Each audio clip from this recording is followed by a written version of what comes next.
नमस्कार, जनतंत्र टीवी देख रहे हैं आप। मैं हूं आपके साथ कोमल गंगवार। 2022 का चुनावी बिगुल बजने में भले ही अभी समय बाकी हो, लेकिन यूपी के दंगल में राजनीतिक दल अभी से समीकरण बैठाने में लग गए हैं। सभी अपने अपने हिसाब से धर्म और जाति को साध रहे हैं। रोज नए नए समीकरण बन रहे हैं, अपनी अपनी जीत का दावा कर रहे हैं। सभी में होड़ मची हुई है कि कैसे भी अपने अपने वर्ग को साधा जाए, जीत का क्या फॉर्मूला बनाया जाए, किस धड़े को अपनी ओर लाया जाए, वगैरह वगैरह। कोई पार्टी पुराने ढर्रे पर लौट रही है तो कोई पार्टी नए तरीके से वोटरों को साथ ला रही है। इसी कड़ी में जहां मायावती तो 2007 के फॉर्मूले के साथ सामने आ रही हैं, तो वहीं ब्राह्मणों को भी साध रही हैं और वहीं समाजवादी पार्टी निषाद और कश्यप वोटों को अपने साथ लाने की जुगत में है। बीजेपी ब्राह्मण समाज की नाराजगी दूर करने की कोशिश में लगी है। यूपी चुनाव की जिम्मेदारी बीजेपी ने धर्मेंद्र प्रधान को सौंपी है और वहीं कांग्रेस पिछड़े वर्ग को साथ ला रही है। यानी कि साफ है कि सत्ता के लिए पार्टियां कोई कोर कसर नहीं छोड़ेंगी। लेकिन बड़ा सवाल यह है कि क्या वोटर जाति के आधार पर वोट देगा या फिर अपने स्वयं के विवेक पर? क्या वोटर विकास के आधार पर वोट देगा या मजहब के आधार पर? आज इसी मुद्दे पर चर्चा करेंगे, लेकिन इससे पहले देखिए ये रिपोर्ट।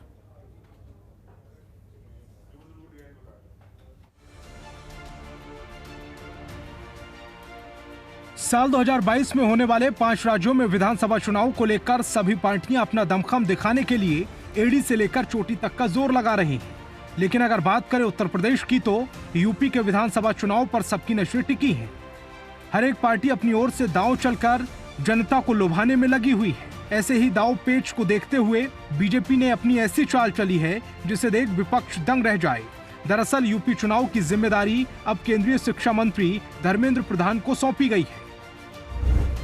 यूपी चुनाव के लिए बीजेपी की टीम, बीजेपी प्रभारी धर्मेंद्र प्रधान, सह प्रभारी अनुराग ठाकुर, अर्जुन मेघवाल, शोभा करंदुलाजे, विवेक ठाकुर, सरोज पांडे, कैप्टन अभिमन्यु, अन्नपूर्णा देवी। राज्य में सत्तारूढ़ बीजेपी को इन चुनावों में समाजवादी पार्टी और बहुजन समाजवादी पार्टी से कड़ा मुकाबला मिल सकता है। सपा प्रमुख अखिलेश यादव ने 430 विधानसभा सीटों में से 300 को टारगेट कर रखा है। उन्होंने कुछ महीने पहले दावा किया था कि राज्य की जनता अब बदलाव के मूड में है। वहीं बीजेपी योगी सरकार के कामकाज का रिपोर्ट कार्ड जनता तक पहुंचाने के लिए एक्शन मोड में है।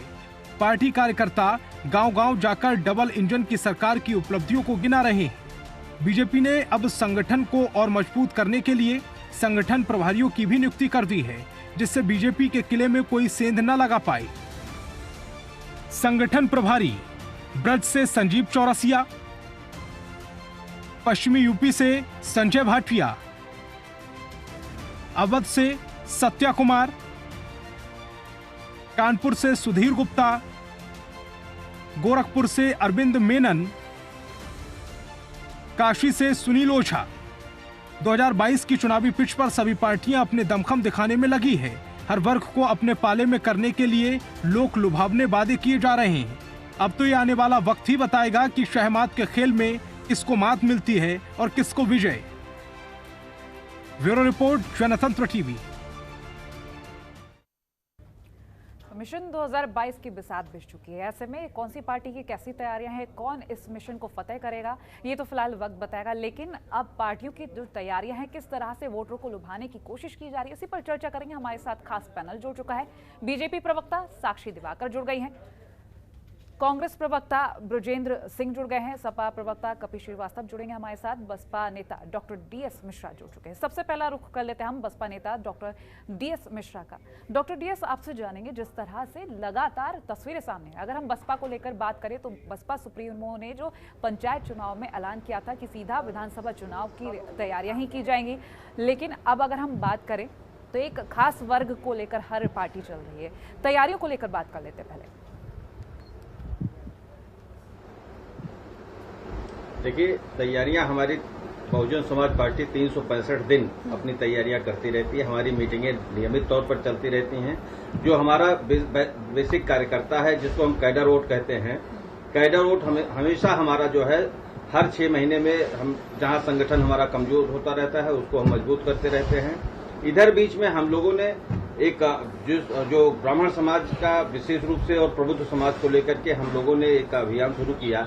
उस अभियान को देख करके सभी पार्टियां प्रबुद्ध वर्ग सम्मेलन और इस तरह की चीजों को उसी का अनुसरण कर रही हैं। अच्छी बात है, कम से कम हम लोगों को देख करके इन लोगों को यह तो लगा कि प्रबुद्ध वर्ग उपेक्षित था, विशेष रूप से ब्राह्मण वर्ग हमारा उपेक्षित था, और उस उपेक्षा के नाते इनको नुकसान हो रहा था और उसको देख करके आज उसकी चिंता करने लगे हैं। हमारी सफलता का उद्देश्य यहाँ से शुरू हो जाता है। जब आपको देख करके कोई व्यक्ति अपनी राह बदल दे तो निश्चित तौर पर समझ लीजिए कि वो बेहतर रास्ता हमारा है।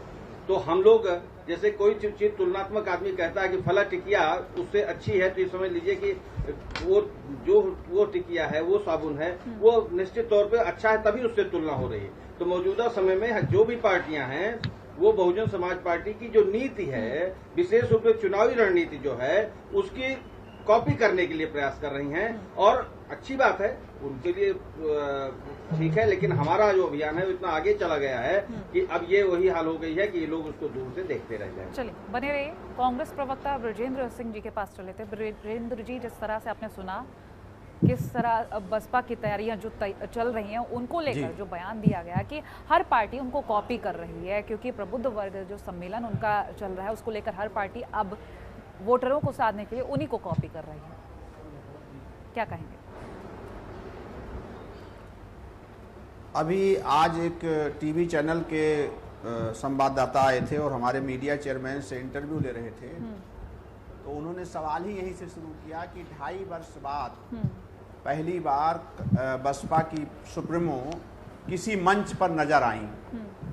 तो ये उनके पूरे जो भाषण किया है मिश्रा जी ने, उसका जवाब है कि 2.5 वर्ष तक जो हमारे उत्तर प्रदेश की जनता प्रताड़ित होती रही, चाहे वो उम्भा के आदिवासियों का नरसंहार रहा हो, चाहे हाथरस की घटना रही हो, उन्नाव घटना रही हो, लखीमपुर की घटना रही हो, गोरखपुर की घटना रही हो, बसपा का उनसे कोई मतलब नहीं था। हमारे लाखों लाख लोग कोरोना के वैश्विक महामारी में सड़कों पर पैदल चल रहे थे।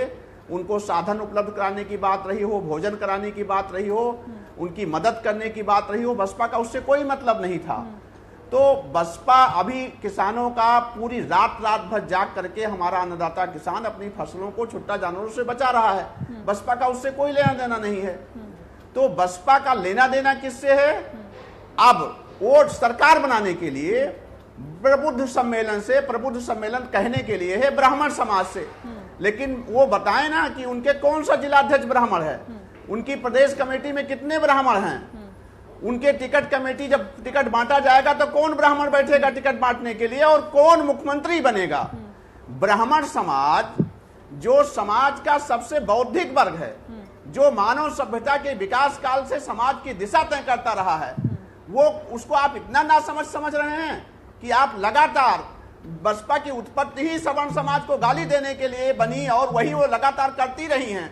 खुद मुख्यमंत्री जी ने कहा कि अब हमारी सरकार बनेगी तो हम अब मूर्ति नहीं लगाएंगे, ये नहीं करेंगे, वो नहीं करेंगे, वो जो उत्पीड़न हुआ उसका मुकदमा करेंगे। तो वो तो खुद स्वीकार कर रही कि लगातार सवर्ण समाज का उत्पीड़न करती रही, जहर बोलती रही, उनके खिलाफ अपमान करती रही। ठीक है, अकेली कांग्रेस पार्टी है जो पिछले 2.5 वर्षों से जन मुद्दों पर सड़कों पर संघर्ष कर रही है। और उत्तर प्रदेश की समस्या है कमर तोड़ महंगाई। ब्रजेंद्र जी, आप सोनभद्र का वो सोनभद्र का वीडियो देखिए मैडम, कि जिसमें तेल के अभाव में महिला पंचौका बना रही है, पानी से छौंक रही है। 90% लोग उज्ज्वला की रिफिलिंग नहीं करा पा रहे हैं। कपीश जी जुड़े हुए हैं। कपीश जी, सपा की तैयारी को लेकर अगर हम बात करें, आपने कांग्रेस प्रवक्ता को सुन ही लिया होगा। बसपा प्रवक्ता का कहना कि सभी पार्टियां उन्हें कॉपी कर रही हैं। प्रबुद्ध वर्ग सम्मेलन को लेकर जिस तरह से उन्होंने कहा कि सारी पार्टी उन्हें कॉपी करने की कोशिश करें, लेकिन वो पीछे मुड़कर नहीं देखेंगे, आगे बढ़ना ही उनका काम है। क्या कहेंगे आप?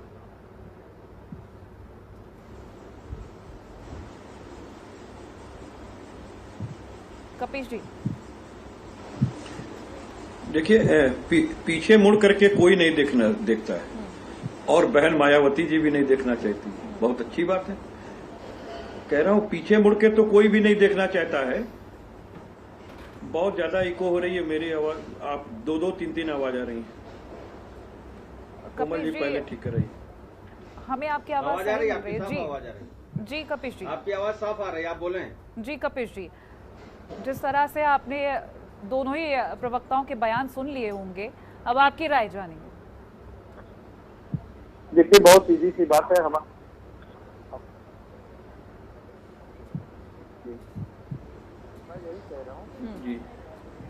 मैं यही कह रहा हूँ कि देखिए, पीछे मुड़ करके देखने की बात नहीं है, और मैं तो ये कहता हूँ कि भविष्य और आगे देख करके चलने की जरूरत है। नकल और भी तो अकल से की जा सकती है, लेकिन चक्कर ये है कि प्रबुद्धजीवी वर्ग का सम्मेलन पहली बार तो उत्तर प्रदेश में हो नहीं रहा है, और इससे पूर्वत भी तमाम पार्टियां कराती रही, हमारी भी पार्टियां कराती रही। हर व्यक्ति को चुनाव में जाने का अधिकार है, अपनी बात कहने का अधिकार है, जिस समाज के साथ अत्याचार हो रहा है उस समाज के साथ खड़े होने का भी अधिकार है। लेकिन बहन मायावती जी को ये बात बताना पड़ेगा कि जब ब्राह्मणों के साथ उत्पीड़न हो रहा था या अन्य समाज के साथ उत्पीड़न हो रहा था, तो उस समय बहन मायावती जी कहां पर थी? वो तो कहीं दिखी नहीं, ना उनका कोई संगठन दिखा कि उत्तर प्रदेश में वो तहसील स्तर पर भारतीय जनता पार्टी की जो तानाशाह सरकार है उसके खिलाफ लड़ाई लग रहा हो। तो बहन जी तो उस समय खड़ा होकर कह रही थी कि भाई हाथी जो है वो राज्यसभा के इलेक्शन में भारतीय जनता पार्टी को सपोर्ट करेगा, वो उनके साथ खड़ी हैं, एमएलसी के अंदर वो उनके साथ खड़ी हैं। तो पहले तय कर लें कि वो किनके साथ खड़ी हैं। अगर आप भारतीय जनता पार्टी के साथ खड़ी हैं तो इसके मतलब प्रबुद्धजीवी वर्ग के सम्मेलन की कोई आवश्यकता नहीं है। ना तो आप डॉक्टरों के साथ खड़ी हैं, ना वकीलों के साथ खड़ी हैं, ना आप इंजीनियरों के साथ खड़ी हैं, ना ब्राह्मण समाज के साथ खड़ी हैं, क्योंकि भारतीय जनता पार्टी इन्हीं के विरुद्ध तो शोषण किया है उन्होंने।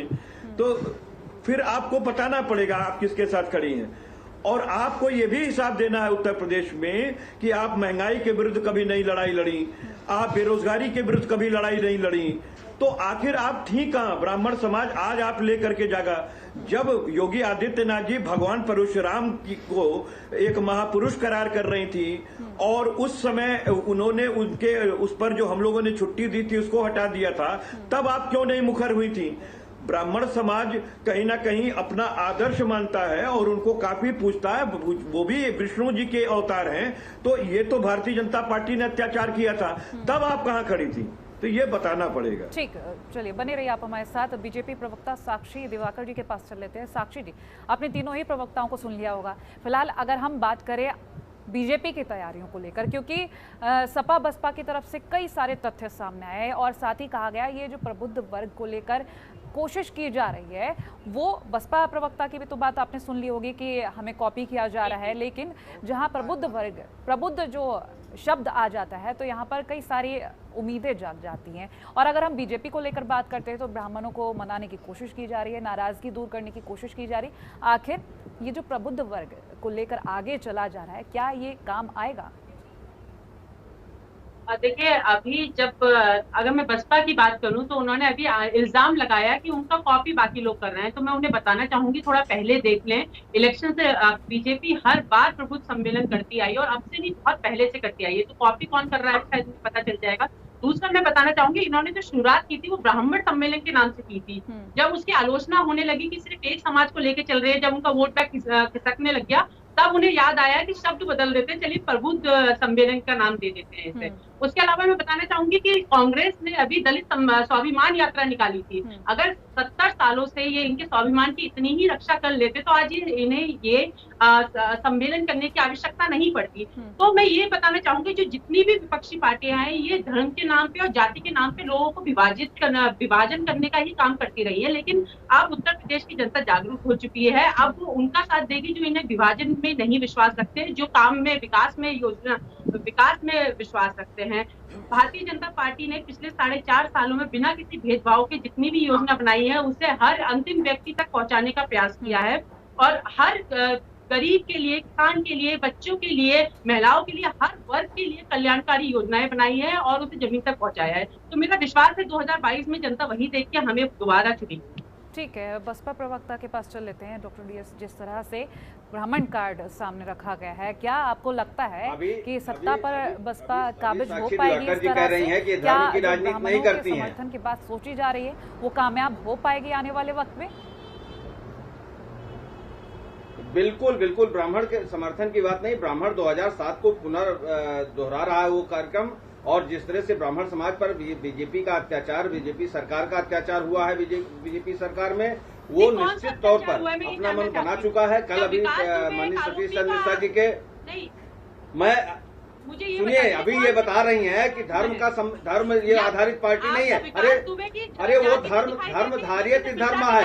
आप तो वो हर काम कर रही हैं, आप हर वो काम कर रही हैं जो धर्म के बाद है। आप धर्म बांटना नहीं कहते हैं, धर्म सबको एक साथ लेके चलता है। आप क्यों बात नहीं जानते? आप अच्छी चीजों को लेके चलिए। आप डिवाइड रूल पे मत आइए, ये आपका काम है, डिवाइड रूल करना आपका काम है। साक्षी जी आपके पास आऊंगी, पहले हम डॉक्टर डीएस की बात सुन लेते हैं। ये सहिष्णुता के साथ चल रहे हैं। केवल आप ऐसी हैं जो केवल डॉक्टर डीएस, ब्राह्मणों का समर्थन मिलेगा ये आपने कहा, किस आधार पर मिलेगा? क्या कुछ किया है बसपा की तरफ से? जी ब्राह्मण का समर्थन क्यों? बसपा सरकार जब आई थी आप देख लीजिए, कम से कम 15 कैबिनेट मिनिस्टर उसमें थे। जो मैक्सिमम से मैक्सिमम ब्राह्मण समाज के हित के लिए काम होता था। शकुंतला मिश्रा के नाम पर एक विकलांग विश्वविद्यालय की स्थापना हुई। जितने भी अच्छे काम हुए हैं उसमें ब्राह्मणों की भागीदारी पूरी रही। मैं केवल ब्राह्मण की सहभागिता की, यहाँ तो सहभागिता नहीं हो पा रही है। सबसे बड़ी दिक्कत यह है, हम सबको लेके चलने की बात कर रहे हैं। ब्राह्मण समाज के ऊपर जो अत्याचार चल रहा है, जिस तरह से प्रताड़ना चल रही है, जिस तरह से अधिकारियों को सताया जा रहा है, हम लोग उसको लेकर के ज्यादा पुआ है। और इसका बदला लेने के लिए ब्राह्मण समाज कल ऐसी हुंकार भरा था कि जिसको देख करके सारे लोग परेशान हैं। और वही कारण है कि आज सब लोग ब्राह्मण ब्राह्मण ब्राह्मण का वो माला जप रहे हैं। भाई इसके पहले तो कोई टिकट देने में भी लोगों को शर्म आती थी।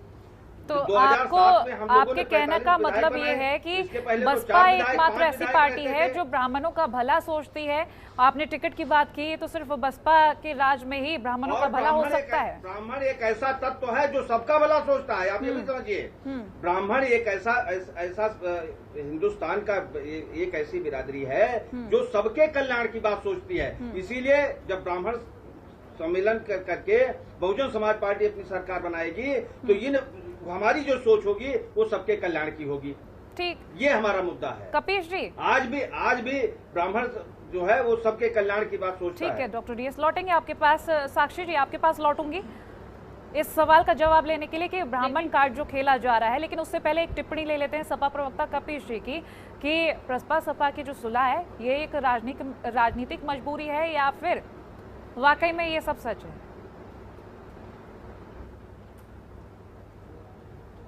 देखिए, प्रसपा और सपा दोनों ही राजनीतिक दल हैं और मजबूरी गठबंधन में तो मैं नहीं समझता हूं कि किसी की मजबूरी हो सकती है। मैं इसलिए कह रहा हूं कि गठबंधन का एरा चल रहा है पिछले 30-35 वर्षों से और सभी दलों ने किया।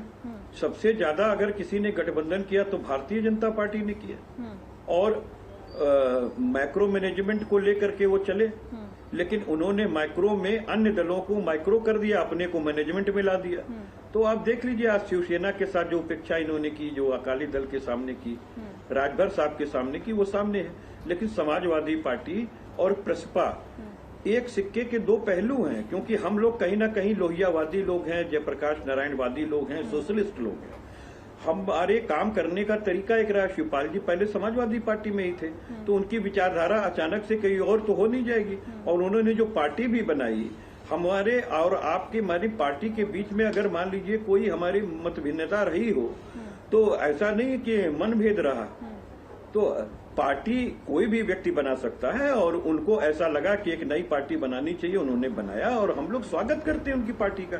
और गठबंधन में हम लोग ने तो शुरू से कह रखा है कि 2022 के चुनाव के अंदर समाजवादी पार्टी के दरवाजे सभी विपक्षी उन दलों के लिए खुले हैं जो भारतीय जनता पार्टी की नीतियों और रीतियों के विरुद्ध विनाश लीला को रोकना चाहती है और समाजवादी पार्टी के साथ आना चाहती है और हमारी विचारधारा से सहमत है, बिला शर्त आप आ सकते हैं। तो बात इस चीज की है, सबकी भागीदारी भी सुनिश्चित होगी और सबका सम्मान भी रखा जाएगा। तो प्रसपा भी उन्हीं दलों में से एक है, हमारी कोई गठबंधन की मजबूरी नहीं है। ये तो अनिवार्यता है आज के एरा की कि तमाम दलों के साथ आपको लेकर के साथ चलना पड़ेगा। जब भारतीय जनता पार्टी ऐसी आपको पार्टी को रोकना है जो मायावी पार्टी है, जो पोस्टर वार में विश्वास रखती है, जो तमाम फेक न्यूज़ेस में विश्वास रखती है, और इनके पास पूरी एक टीम बैठी हुई है, तो आपको उसको रोकने के लिए सारे विपक्षी दलों को साथ लेकर के चलने की कवायद करनी चाहिए, ताकि विप्लवकारी नीतियां इनकी समाप्त हो सके और विकासवादी सोच लागू हो सके उत्तर प्रदेश में। ठीक, बने रहिए आप हमारे साथ। ब्रजेंद्र जी, कांग्रेस की तरफ से हम तैयारियां देख रहे हैं, महासचिव प्रियंका गांधी कहीं पर भी अगर जरूरत होती है वो पहुंचती हैं, वहां पर जनता से रूबरू होती हैं, काबिले तारीफ है। लेकिन क्या आपको लगता है कि कांग्रेस की खोई हुई जमीन वापस मिल पाएगी इन सब दौरों से? देखिए, निश्चित तौर पर आदरणीय प्रियंका गांधी जी आने वाले 10-11 तारीख को पुनः लखनऊ आ रही हैं। और आपने देखा होगा कि 2019 के बाद से जितनी घटना उत्तर प्रदेश में हुई, सब जगह आदरणीय प्रियंका गांधी जी खड़ी नजर आई। तो और कांग्रेस ने एक बहुत विशाल गठबंधन कर लिया है उत्तर प्रदेश में। उस गठबंधन के बल पर मुझे लगता है कि हम एब्सोल्यूट मेजॉरिटी से गवर्नमेंट बनाने जा रहे हैं, क्योंकि हमने गठबंधन कर लिया है कमर तोड़ महंगाई से त्रस्त जनता के साथ। हमने गठबंधन कर लिया है लखनऊ के सड़कों पर लाठी खाता हुआ बेरोजगार युवा के साथ। हमने गठबंधन कर लिया है सरकार द्वारा प्रताड़ित किसानों के साथ। और ये गठबंधन इतना विशाल है और इतना प्रताड़ित है, और मैं बीजेपी के प्रवक्ता जो हमारी बेटी की समान है, मैं उसे जवाब देना चाहता हूं कि उन्होंने कहा कि हमारे यहाँ सब समान है। बेटा, सब समान है, अच्छी बात है। रिलायंस और अडानी और अंबानी 970 रुपए का सिलेंडर खरीद सकते हैं, लेकिन आपके दीनदयाल जी के कल्पना वाला अंत्योदय में बैठा आदमी सोनभद्र में अब सिलेंडर नहीं रिफिलिंग हो रही 90% उज्ज्वला की, और वो सरसों के तेल की जगह पर पंचौका से सब्जी बना रहा है, पानी से छौंक रहा है। तो ये जो आपने समानता किया है, ये हमारे उत्तर प्रदेश की जनता का अपमान है। आपको हमारी गरीबी उत्तर प्रदेश की, हमारी जो पीड़ा है महंगाई, इसको समझना होगा सरकार को। सरकार की नाकामियां इतनी विशाल हो गई हैं, इतनी बड़ी हो गई हैं, कांग्रेस पार्टी उसी को आगे ले जा करके। और भारतीय जनता पार्टी की मैं एक चीज से और सहमत हूं, जो उन्होंने कहा कि चुनाव विकास पर होगा, उपलब्धियों पर होगा। बिल्कुल सही बात है। विपक्ष और कांग्रेस पार्टी के नाते हमारी नैतिक जिम्मेदारी है कि हम 99.99% कोशिश करेंगे कि हम चुनाव में सरकार की नाकामियों को उठावें, सरकार अपनी उपलब्धियां बताए, और फिर उत्तर प्रदेश की जनता को यह तय करने दिया जाए कि नाकामियां इनकी ज्यादा बड़ी हैं कि उपलब्धियां बड़ी हैं, और हमारे समझ से वही सबसे बेहतर विकल्प होगा। ये तमाम सवाल इकट्ठे हो गए हैं, दोनों ही प्रवक्ताओं ने कई सारे क्योंकि कांग्रेस के प्रवक्ता बोल रहे हैं, मैं उन्हें जवाब देना चाहूंगी। साक्षी जी, लौटूंगी। ये तमाम सवाल आपके लिए तैयार कर रखे हैं प्रवक्ताओं ने। ये सवाल आपसे सारे ही जवाब के साथ पूछूंगी, लेकिन यहाँ पर वक्त एक छोटे से ब्रेक के लिए। ब्रेक के बाद एक बार फिर से स्वागत है आपका। हमारे साथ खास मेहमान जुड़े हैं। सवाल सिर्फ यही कि तमाम पार्टियां तैयारियां कर रही हैं, लेकिन इसका रिजल्ट क्या रहेगा? मिशन 2022 को लेकर बिसात बिछ चुकी है। साक्षी जी के पास जाएंगे। साक्षी जी, जिस तरह से लगातार सवाल खड़े हो रहे हैं, बीजेपी को एक तरीके से तमाम सवालों के जवाब देने हैं, क्योंकि आपने तीनों ही प्रवक्ताओं की बातें सुन ली। उन्होंने कहा कि ब्राह्मण कार्ड हो, प्रबुद्ध वर्ग सम्मेलन हो, या फिर किसी भी तरीके की तैयारी हो, और फिर सबसे बड़ी बात कांग्रेस की तरफ से जो कही गई, कांग्रेस प्रवक्ता की तरफ से कहा गया और सपा की तरफ से कहा गया कि सबसे ज्यादा जो विनाश हुआ है बीजेपी के कार्यकाल में हुआ है। क्या कहेंगे? जी, उन्होंने अभी एक एग्जांपल दिया गैस सिलेंडर का, तो मैं बस उन्हें उसी का ही जवाब देना चाहती हूँ। 11 दिसंबर 2013 को गैस सिलेंडर का जो दाम था वो 1021 रुपए था। तो ये पता कर लीजिए और आज का दाम पता कर लीजिए, तो आपको अंतर पता चल जाएगा। तो कहाँ से शुरुआत हुई है उस चीज का कम से कम एहसास हो जाएगा आप। दूसरा मैं बताना चाहूंगी, लगातार हमारा प्रयास चल रहा है तो जो गैस के दाम है या डीजल के दाम है उसमें कमी करने के लिए। लेकिन फिलहाल मैं ये बताना चाहूंगी कि उत्तर प्रदेश सरकार का, ये भारत सरकार का विषय है, मैं अभी उत्तर प्रदेश सरकार की बात करूंगी, तो मैं ये बताना चाहूंगी कि पिछले 4.5 साल में हमने लगभग 40 लाख लोगों को आवास दिया है। इसके अलावा हमने 2.5 करोड़ लोगों को शौचालय दिया। ये बहुत छोटी छोटी चीजें हैं जो 70 सालों में उन्हें मिल जानी चाहिए थी, लेकिन आज तक नहीं मिली। कोई सरकार अगर सोच रही है गरीब व्यक्ति के बारे में तो उत्तर प्रदेश की सरकार है, और हमें पूरा विश्वास है जो भी हम कार्य कर रहे हैं उसका जवाब हमें जनता इलेक्शन भी देगी 2022 में। तो हमने जनता के लिए योजनाएं बनाई है, नीतियां बनाई है, और हमें विश्वास है हमारे हमें ले आई है ना साक्षी जी, इसको आप लिख के लाई हैं कि 40 लाख लोगों को आवास ठीक है। मिला। जरा एक आवास बताइए तो कहाँ मिला आप है? जाइए गांव आपने- जात में जाइए, नहीं, आप आप गांव लिख जात करके में लाती हैं। जाइए, आपके घर यहाँ घर में सबसे अच्छा शौचालय ये है ना, मैं डाटा देखिए, को आप कॉपी और मैं करो। दोनों ही देखिए, कॉपी पे नहीं आप होता। और मैं बहुत अरे टाइम से हकीकत जनता के देखो। बीच में रह रहे हैं, आप मैं हकीकत गिनती तो देखिए क्या आंकड़े विकास देखकर हुआ ही है। बताऊंगी। आपने मैं आपको बता शौचालय रही हूँ, बनवाए देखिए, हैं, आप सारे और मैं शौचालय गिर देखिए, गए। आप और मैं जनता के बीच में 17 रहते आए हैं। डॉक्टर डीएस मैं बता रही जवाब हूँ। पूरा कर लेने आप मेरी दीजिए। बात सुन लीजिए, जब आप बोल रहे थे अरे- तो मैं नहीं बोल रही थी, जब मैं बोल रही हूँ तो डॉक्टर प्लीज डीएस जवाब सुनने पूरा की होने क्षमता भी दीजिए।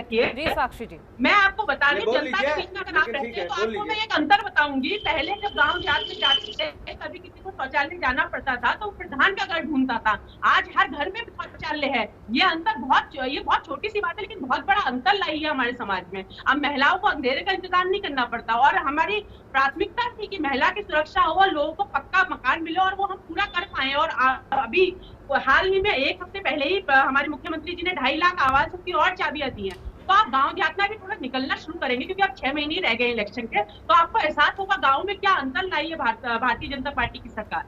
ब्रजेंद्र जी आप कुछ कह रहे थे।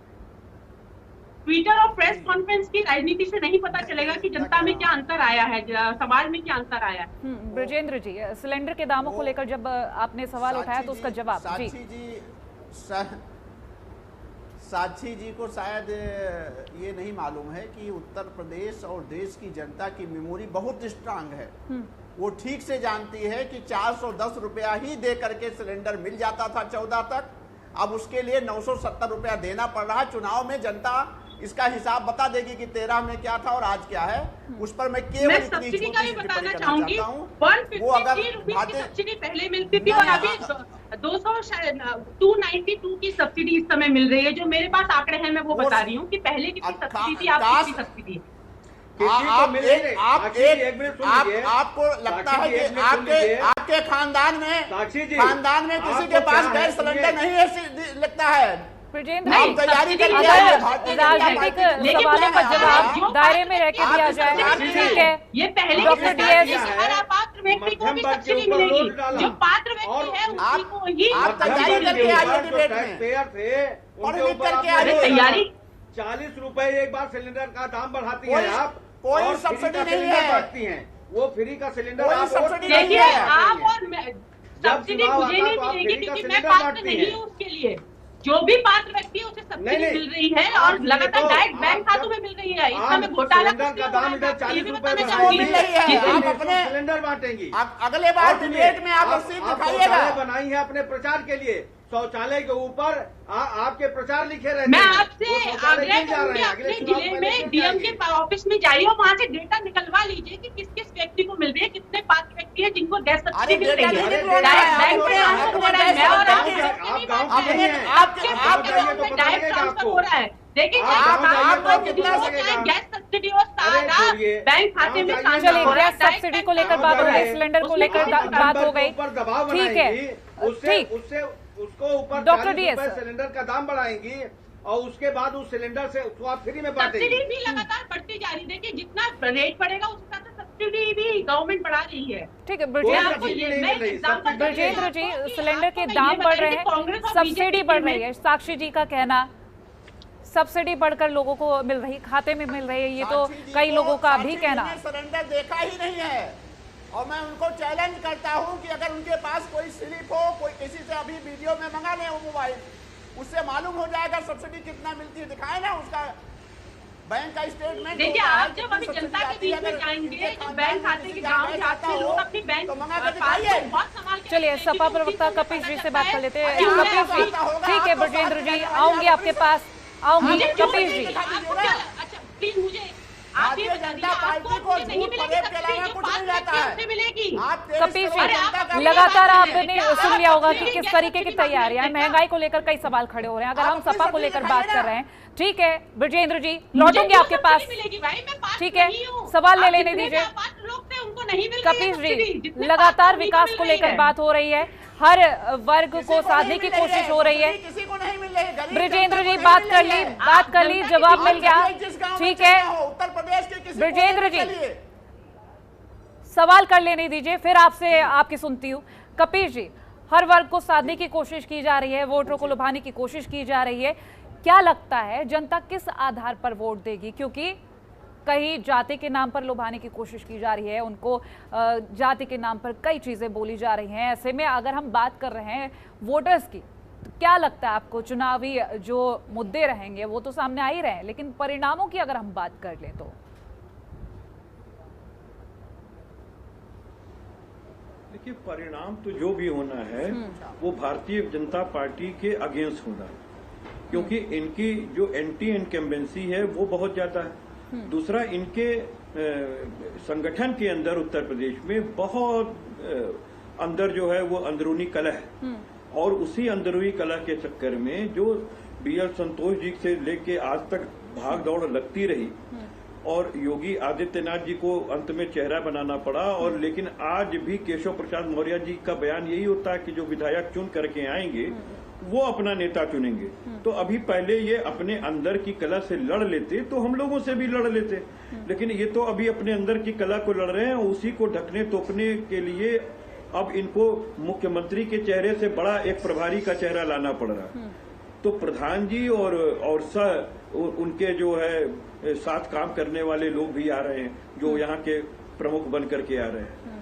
अब आप देख लीजिए कि अब वो अनुराग ठाकुर को भारतीय जनता पार्टी चेहरा बनाना चाहती है, जिन्होंने एक संवैधानिक पद पर बैठे हुए एक मुख्यमंत्री को आतंकी कहा था, और उन्होंने एक संवैधानिक पद पर बैठते हुए हीनियस क्राइम की बात की कि गोली मरवा देना चाहिए। तो आप किसी के भी प्रति एक व्यक्ति जिसकी ये आस्था हो, ये उसके विश्लेषण हो, उसके हाथ में आप उत्तर प्रदेश में प्रभार सौंप रहे हैं तो माशाअल्लाह है, बहुत अच्छी बात है, आप सौंपिए। और हमारी बहन को तो यही नहीं मालूम है कि इस समय केवल 25 रुपए सब्सिडी आ रही है, क्योंकि आपने क्रमशः लगातार आपने पैसे कम करते हुए सब्सिडी के आप चले गए। और नहीं, मैं आपको देखिए, मैं आपको इसलिए कह रहा हूं कि हम लोग भैया बहुत गरीब आदमी हैं, और हम लोगों के अकाउंट में वापस आता है ना, सब्सिडी जितनी वापस आती है वही मैं खोज रहा हूं इस समय, और आपको दिखाना चाहता हूं कि मैं दिखा दूं, कम से कम हमारी बहन को लग जाएगा कि हाँ ये हकीकत है। क्योंकि यहाँ आपके यहाँ फेक न्यूज इतनी ज्यादा चलाई जाती है, इतना ट्रेंड घुमाया जाता है कि आप लोग कभी कभी झूठ को ही सत्य मान लेते हैं। तो आप उससे बाहर आ जाए, ये ज्यादा बेहतर होगा, और ये हमारे लिए भी और आपके लिए भी जरूरी होगा। पता है, और चलिए आप भूल लीजिए जब तक। ठीक, साक्षी जी, सब्सिडी को लेकर कई सवाल हो गए, पेट्रोल डीजल को लेकर हर पार्टी अपने सवाल खड़े कर रही है कि आखिर महंगाई इतनी बढ़ क्यों रही है, कहाँ कमी रह जा रही है? क्योंकि अगर हम किसानों को लेकर अगर बात कर लेते हैं तो किसानों को भी मुश्किलों का सामना करना पड़ा। जी देखिए, हम हर वर्ग के लिए कार्य कर रहे हैं। किसानों की अगर बात करूं, डॉक्टर डीएस आ रही हूं आपके पास, जवाब ले लेते हैं।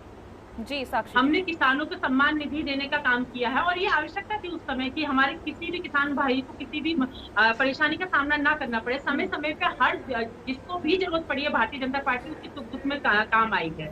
यही कारण है। देखिए, 2017 से पहले हमें सुनने को मिलता था कि किसान भूखा मर रहा है। अभी कोरोना काल जैसी स्थिति में भी हमें एक खबर नहीं मिली कि कहीं पे किसान को कोई परेशानी आई है। तो ये बदलाव आया है समाज में, और ये जनता देख रही होगी, मुझे पूरा विश्वास है। डॉक्टर डीएस बोलें। देखिए, ऐसा है, जिस किसानों की सब्सिडी की ये बात कर रही हैं, 70% किसानी वो लोग कर रहे हैं जो भूमिहीन हैं, वो दूसरों को खेत लेकर के खेती करते हैं। इनको मैडम को पता नहीं है, उनके पास कुछ नहीं आता है, और 5 एकड़ की जो सीमा और 2.5 एकड़ की रखी हुई है, उसके अंदर में बहुत सारे किसान वो छट जाते हैं। तो नॉर्मल जो किसान खेतिहर है उसको कोई सब्सिडी नहीं, और ये जो सब्सिडी का पैसा डाल रहे हैं ये केवल चुनाव में डालते हैं। अभी जैसे ही चुनाव नजदीक और थोड़ा आजादी दीजिए, आप देखिएगा सम्मान निधि, फलाना निधि, ये सब डाल करके 6,000, 8,000, 10,000। अभी पिछले 3 साल से कौन सा चुनाव था? मैनेजमेंट है ये बीजेपी का एक। ये सुनिए, ये जब भी चुनाव आएगा उस समय ये चीजें। दूसरी इनकी ये क्या है, एक लाभ इन्होंने बहुत अच्छा दिया है कि जैसे कुछ लोग ऐसे थे, कमेंट आया था कि भाई मैं तो अब डीजल पेट्रोल भराता था पहले तो 63 रुपए देना पड़ता था, 1 लीटर अगर नहीं भरा है तो 63 रुपए बचता था। अब भाजपा के राज में ये हो गया है कि अगर मैं 1 लीटर तेल नहीं भराता हूँ तो मेरा 100 रुपए बच जाता है। क्यों? क्योंकि इन्होंने दाम दूना कर दिया। यही जब कांग्रेस की सरकार थी और 60 और 65 रुपए डीजल और पेट्रोल बिकता था तो ये चिल्लाते थे, यही भाजपा चिल्लाती थी। आज 100 रुपए पर इनके कान में जूम नहीं रह रही है। लेकिन आम जनता, जो छोटे किसान हैं, जो खेतिहर हैं, जो डीजल पेट्रोल पंप चलाते हैं, जो आम आदमी 100 रुपए के तेल भरा के अपने ऑफिस जाता है, उसकी आत्मा से पूछिए। चलिए ठीक है, डॉक्टर डीएस बने रहिए, आप सभी हमारे साथ बने रहिए। यहाँ वक्त हो चला एक छोटे से ब्रेक के लिए, जल्द लौटेंगे। ब्रेक के बाद एक बार फिर से स्वागत है आपका। तो मिशन 2022 के बिसात को लेकर चर्चा कर रहे हैं। खास मेहमान हमारे साथ जुड़े हैं, साक्षी जी से सीधा सवाल लेंगे। साक्षी जी, तमाम प्रवक्ताओं के सवाल हैं कि महंगाई बहुत ज़्यादा बढ़ रही है।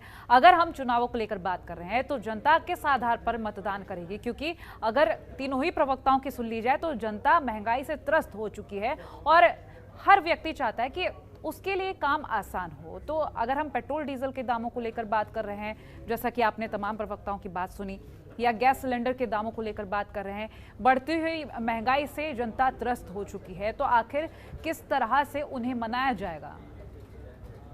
देखिए, हम जनता के बीच में पिछले हम लगातार बने आए हैं। हम अन्य पार्टियों की तरह नहीं है कि जब चुनाव आती है तभी जनता की याद आती है। हम पूरे 5 साल उनके लिए कार्य करते हैं और इस बार भी जब हम जनता के बीच में जाएंगे तो हमने जो भी योजनाएं और नीतियां उनके लिए बनाई हैं, हम उन्हीं को लेके जाएंगे। जो उनके विगत 4 वर्षों में जो उनके जीवन में हमने बदलाव लाया है, हम उसके साथ जनता के बीच में जाएंगे और जो कार्य हमने किए हैं हम उन्हें जनता के बीच में लेके जाएंगे। तो हम विकास का ही हमारे पास एक मुद्दा है। हम जाति के आधार पर धर्म की राजनीति नहीं करते। यही कारण है कि यार यहाँ पे दंगे नहीं होते। जो पहले 4 वर्ष पहले जो दंगे यहाँ देखने को मिलते थे उत्तर प्रदेश में, वो नहीं होते। आज ईज ऑफ डूइंग बिजनेस में उत्तर प्रदेश दूसरे नंबर पे है। तो जो भी ये बदलाव आए हैं समाज में, वो हम जनता के बीच में लेके जाएंगे। साक्षी जी, कई जो विपक्षी दल है उनके कार्यकर्ता या नेताओं का ये कहना है कि बड़ी मुश्किल से आम आदमी कोई मोटरसाइकिल या कोई वाहन खरीदता है अपनी खून पसीने की कमाई से, लेकिन जिस तरह से पेट्रोल डीजल के दाम बढ़ा दिए गए हैं, उसको ही भरवाने का जब पैसा नहीं रहेगा तो आखिर वो वाहन किस काम का? तो ये जो दाम बढ़ रहे हैं, क्या कभी नियंत्रित हो पाएंगे?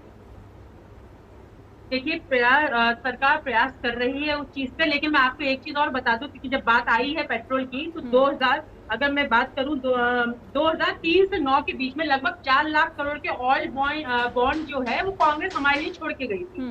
तो वो चीज भी कांग्रेस के प्रवक्ता भाई वो नहीं भूलना चाहिए कि आज जो दाम बढ़ते चले जा रहे हैं, कहीं ना कहीं उनका भी हाथ है। इंटरनेशनल मार्केट तो है ही, साथ में कहीं ना कहीं जो हमारी पहले जो सरकारें रही है उनका भी उसमें हाथ है। कांग्रेस का इनका जो गठबंधन था उसी को ये पूरा कर रही है मैडम।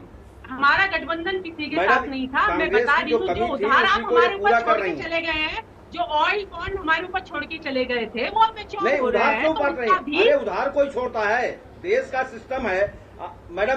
मैं आपको जो आप समझ के बारे में जो बोल रही हूँ, उसके कारण भी कहीं ना कहीं ब्रजेंद्र जी इस बॉन्ड की बात हो रही है।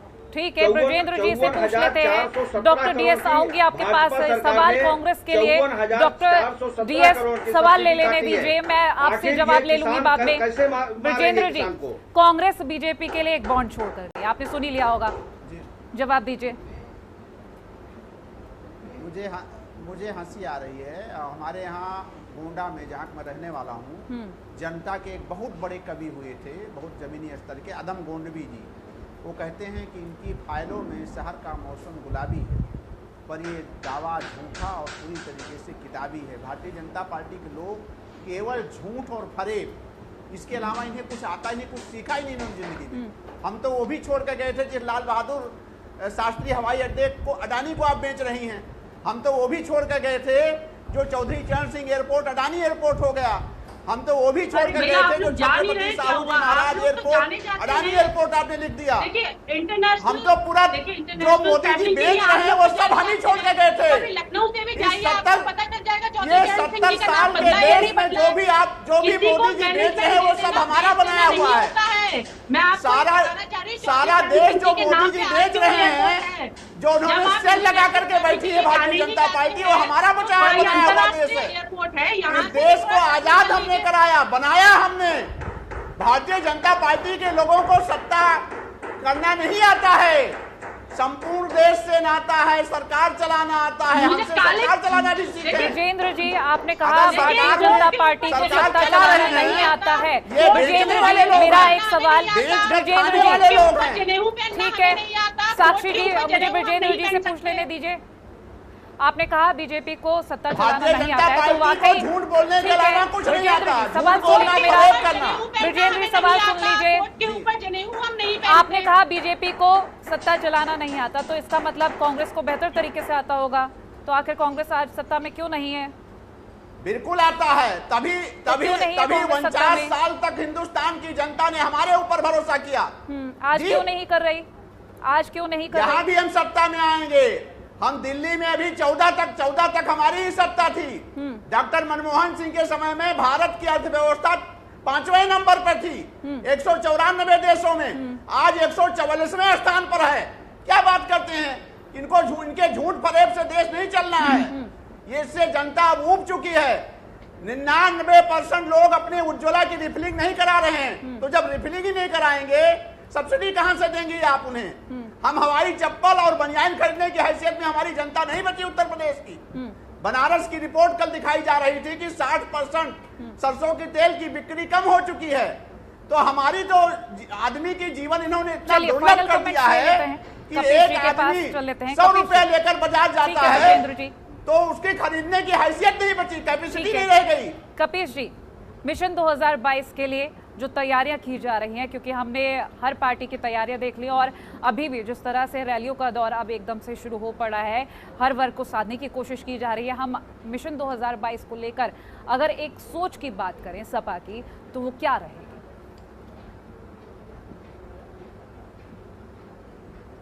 नहीं, सपा की सोच बताने से पहले हमको कहना पड़ेगा, क्योंकि साक्षी जी जो हैं जिन बातों को कह रही हैं, मैं ऑन एविडेंसेस चीजों को बात कहता हूँ।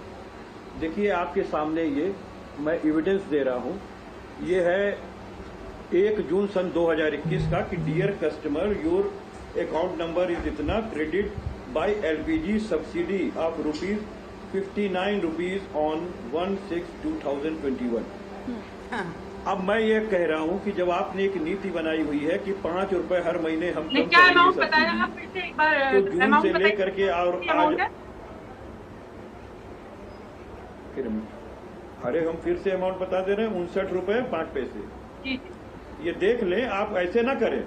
मैं एविडेंस के साथ बैठता मैं हूँ आपको बहन, एक- और आप लोग भी ये ये परिवार नहीं, चलाते मुझे हैं। एक बात बता दीजिए। हमको लगता आप है नहीं, हमको मुझे आप लगता है आप भी सरेंडर की बात नहीं है, मुझे ये बता दीजिए। ये तो देश कि- बेचने में लगे हुए हैं। ये नहीं, ये देखिए, अरे ये भाई, आपके आपसे सामने, बड़ी मुश्किल से ये बचाया है आपके आपने सामने देश। है। बेचने में नहीं, और आप- बचाने में लगे हुए हैं। अरे भाई वो झूठ तो बोल रही है सब ना, आप बेच आपने रहे तो हैं, मानना शेयर पड़ेगा लगा ना कर कि नहीं, बैठिए, ये- हमारा ही बना हुआ है पूरा आपको देश। साक्षी जी, देखिए, जिसे मोदी जी एक-एक करके बेच रहे हैं, बेच के खाते जा रहे हैं। जिहाद का मतलब क्या है? अब मैं आप मान लीजिए कि आप झूठ बोल रही क्या हैं। होती है आप बता सकती हैं? अरे भाई, आप मान लीजिए कि आप मैं झूठ बोल बात रही हैं। की नहीं आप हूँ। मैं भारतीय मुझे जनता लगता पार्टी है के कि लोग ये हैं, गैस ट्रेड सिलेंडर के अलावा कुछ नहीं सुनिए, जानते। हो सकता है कपिल नहीं, आप बता दीजिए कि कपिल DAP खाद क्या है? सच्ची पात्र हो, उन्हें सब्सिडी मिलती हो, लेकिन जो मेरे पास आंकड़े हैं वो हमारे नहीं, पास आप बताइए 292 DAP रुपीस खाद के क्या आंकड़े होती है? हैं। आप अरे बता आपका दीजिए क्या आंकड़ा काम फर्जी इसका? है। आपको कुछ नहीं पता नहीं, है। आप फर्जी मैं- आंकड़े पर बात करती हैं भाई। मुझे आप सब आंकड़े फर्जी नहीं है मेरे भारतीय पास। जनता आप पार्टी के जनता लोग आए बाएं जनता साए के- बोलते हैं डिबेट में। आपके पास पिछले 6 अरे महीने में आंकड़े तो आप आपने कहना नोट चाह रहे कर हैं, रखे 6 हो, महीने में गलत आपको हैं। 60 रुपए की सब्सिडी मिली है। आपके पास आप बोल रहे हैं कि पिछले 6 अरे महीने में भाई, आपको 60 रुपए ये 59 रुपए मिले बताइए। हैं। तो आप ये अच्छा ये बताइए। बताइए, 1 मिनट साक्षी जी, अब जरा शांत हो जाए। साक्षी जी 1 मिनट शांत हो जाए। मैं आपके आंकड़े पर भरोसा कर लूंगा, लेकिन आप एक काम कीजिए, हमारे साथ मिल करके आप यूनियन बैंक पर ये बात कहिए, उनके ऊपर आरोप लगाइए कि इन्होंने ये मुझे क्यों मैसेज दिया। और ये मैं सिर्फ 1 महीने का नहीं, आपको सारे महीनों का दिखा देता हूँ। ये देखिए, नहीं, आप 59 मुझे- रुपए 5 पैसे। मुझे और मैं स्क्रीन फिर पे से नहीं पढ़ दिख के रहा है, सुना रहा मुझे हूँ। स्क्रीन ब्लैंक है मेरी। थर्सडे 1 जून, अरे भाई सुन तो लें, मैंने भाजपा जुलाई वाले का झूठ सुना के था, अलावा जून का कुछ सुन नहीं लें। करते, झूठ ही बेचते हैं। थर्सडे, अरे भाई सुन लें, अरे भाई 1 मिनट सुन लें, 1 मिनट सुन लें Brajendra ji. Tuesday 1 June 2001, dear customer your SBI account number इतना credit by the LPG subsidy of ₹59.05 on 1/6/2021 और समय दिया है 12:09। ये मेरे अकाउंट का है। चलिए मैं इसका मैं दूसरे मैं के अपने अकाउंट आप की में बात एक नहीं बार करता। हो verify सकता है क्योंकि कि मैं मैं 5 भाजपा के नहीं अकाउंट में लगा लग जा रहा हो, वक्त का ये भाव हम नहीं है। जानते। आप सभी का बहुत मैं शुक्रिया भाजपा हमारे के- साथ इस खास चर्चा का हिस्सा बनने के लिए। तो लगातार सवाल यही कि मिशन 2022 की विसात बिछ चुकी है, लेकिन ऐसे में जो दल अपने अपने दावे कर रहे हैं वो दावे कितने सही साबित होते हैं, कितनी तैयारियां की गई हैं, क्या परिणाम रहेंगे, ये तो आने वाला वक्त ही बताएगा। लेकिन जनता किस तरह से मतदान करेगी, क्योंकि जातियों को साधा जा रहा है, वर्ग सम्मेलन करे जा रहे हैं, कितने कारगर साबित होंगे ये परिणामों में सामने आएगा। फिलहाल इसी के साथ हमारी इस खास पेशकश में इतना ही। देखते रहिए जनतंत्र टीवी। नमस्कार।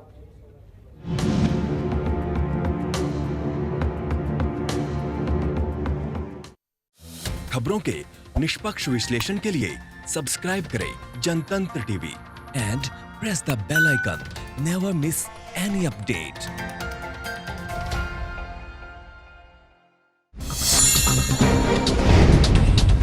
Download the Janatantra TV app, available on Google Play and App Store. Download it now.